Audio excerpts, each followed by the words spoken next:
Hello everyone. Let's tune into the core energetics of this week's eclipse. This eclipse is happening here in the US on October 2nd. It's a solar eclipse, a new moon, happening in Libra on the south node in Libra. We have a stellium of planets in Libra in a new phase separating from that south node, the new moon, Mercury, and Juno. Remember that eclipses are like portals.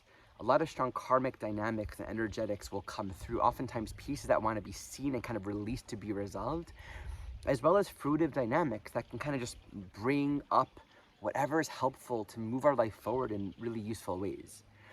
So we want to give a lot of attention to the ruler of the eclipse. In this case, the ruler of this eclipse on the south node in Libra is Venus. Venus is going to further condition and provide context for these strong sort of evolutionary dynamics that are beginning to emerge right now, both where growth can be happening and where really strong challenges and confrontations for deeper soul growth will also be happening. So in a moment, we're going to be giving a lot of attention to understanding this Venus in light of this current eclipse. First, let me just speak to the basic astrological signatures that are involved. So we have this Venus in Scorpio, and this Venus in Scorpio is semi-sextile 30 degrees from this eclipse in Libra. This Venus in Scorpio is also sharing for a solid week plus a trine with Mars. Mars is the ruler of the North Node. Mars is in Cancer. This Mars is also squaring the lunar nodes. Venus is also moving into an opposition with Uranus until the middle of October. So there's a lot of very strong evolutionary activity happening with Venus. Let's come back to that Mars. Mars is very involved in this eclipse because it is squaring the nodes. And opposite that Mars, we have Ceres in Capricorn also squaring the lunar nodes. And the final context to sort of lay on the table is, and I've spoken to this in my recent video and in my recent article, there's this long-term sub-theme of Neptune moving towards a conjunction with the North Node. So let me just start with that. This Neptune moving towards a North Node speaks to a sort of hidden but not so hidden growing evolutionary direction towards healing, unification, and forgiveness. It's not where a lot of the evolutionary focus and activity is in this eclipse, but it's there and it's growing. So I want us all to kind of feel and kind of hold space for this Neptunian North Node dynamic as like it's here. It's patiently waiting for us to recognize it. It's going to get stronger. And even as we're doing all this really deep relational work, there's this greater purpose. There's this greater teaching about our lives and who we are and what we're here for and the role that we're here to play. And where we're bringing this healing and this greater knowledge of unity to see how everything has been a part of this greater plan of healing and this return to love.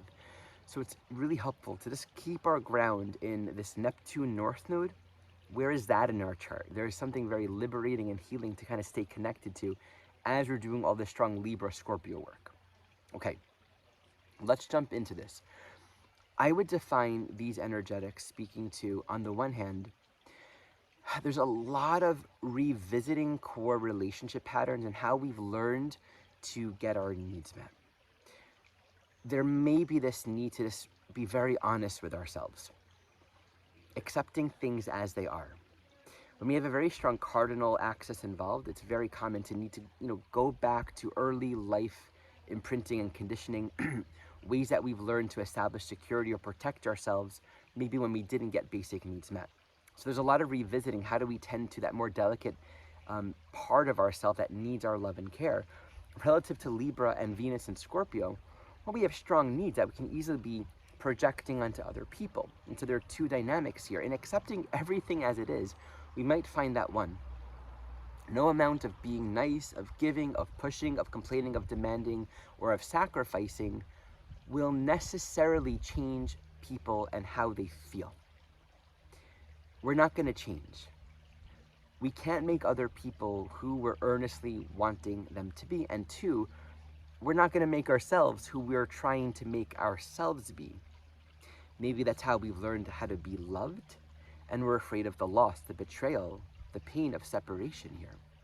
But there's a need for a sort of deeper, authentic intimacy and being really honest about our feelings and what's really here now.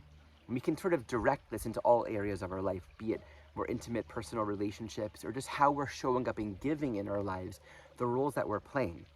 This Mars Ceres opposition incredibly highlights, and Ceres is really important, and I'll be doing more teaching on Ceres soon, where there might be a gap or an absence in sort of the nurturing parental roles that we've otherwise needed.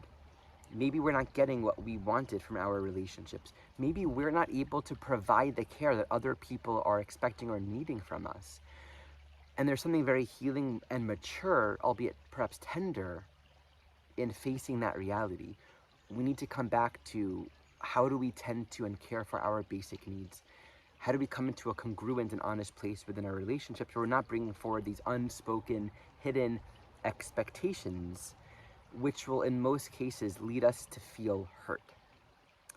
So listening to our feelings doesn't always mean we know what to do with our feelings. It means listening to them, bringing it forward, not repressing it. Otherwise, we're going to have a lot of unresolved emotional energy.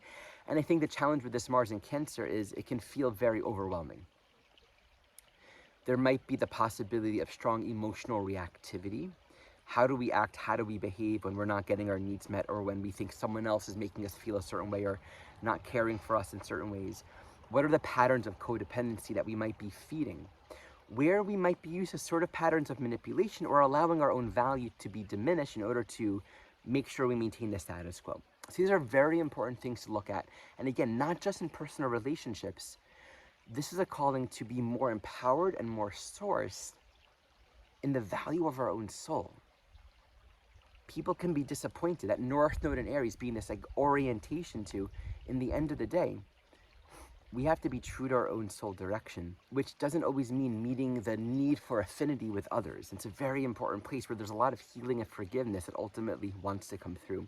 Because when we know that we're free to make the choices in life that are in integrity and alignment with what we're needing, we can feel authentic and available and more freed up in our relationships. So the other dimension that I want to bring forward is in terms of fruition, this signature, by way of being deeply honest, deeply vulnerable, if we're willing to go there, can really speak to a sort of fruition in our relationships, where we recognize how much of an ally and a gift we are to each other. But this happens because we're willing to risk it. We're willing to speak the truth. You know, with Mercury there in Libra with Juno, it can be a lot of conversations around our core commitments or core agreements, again, relative to its ruler, Venus and Scorpio. These are hard conversations, but that trine with Mars actually can really facilitate a sense of deeper vulnerability, deeper awareness of the care that's needed. How can we tend to it? How can we work together in harmonious ways? Again, in all of our relationships. As we release each other from the unspoken expectations, but instead we're truly willing to be available and authentic and real and to hear with deep interest and to share ourselves with deep care as well, to really want to be seen, to really want to be heard, to really allow others a space to truly be seen and heard. This can open up a lot of doors and growth and clarity within our relationships in very beautiful ways.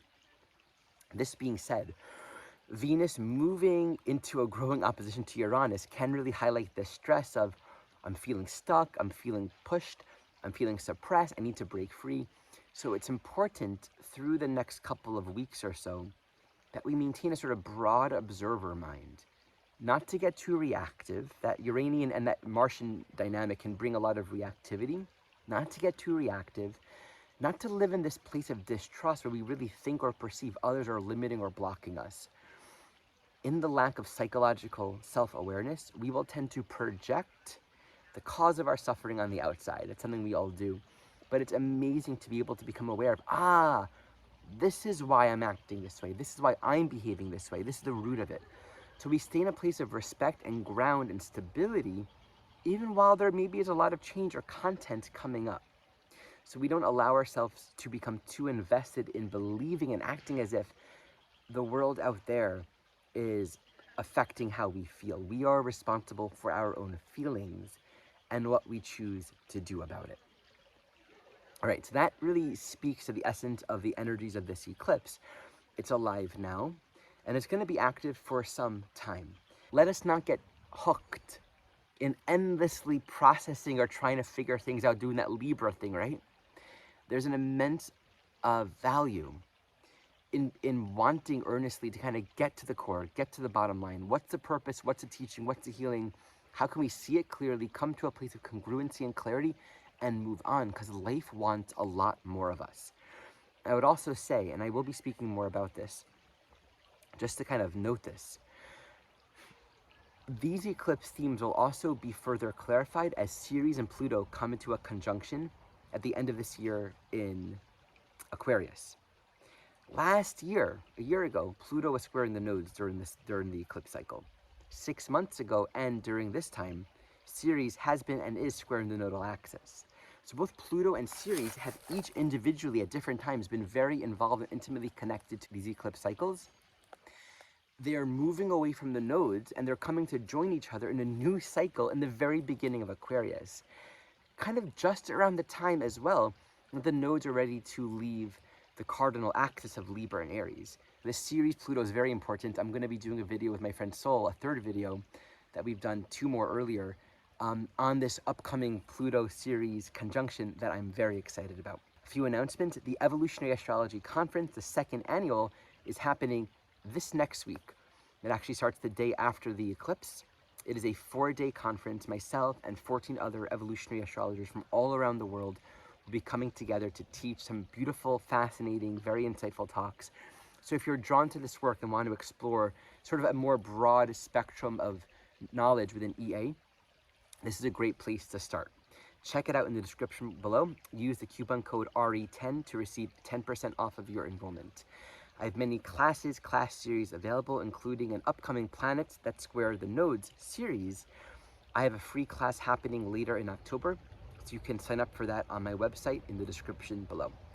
Lastly, I am always available for sessions for individuals, couples, and long-term soul-to-soul companionship sessions for those that want to work with me on a more long-term basis, and these sessions are also discounted.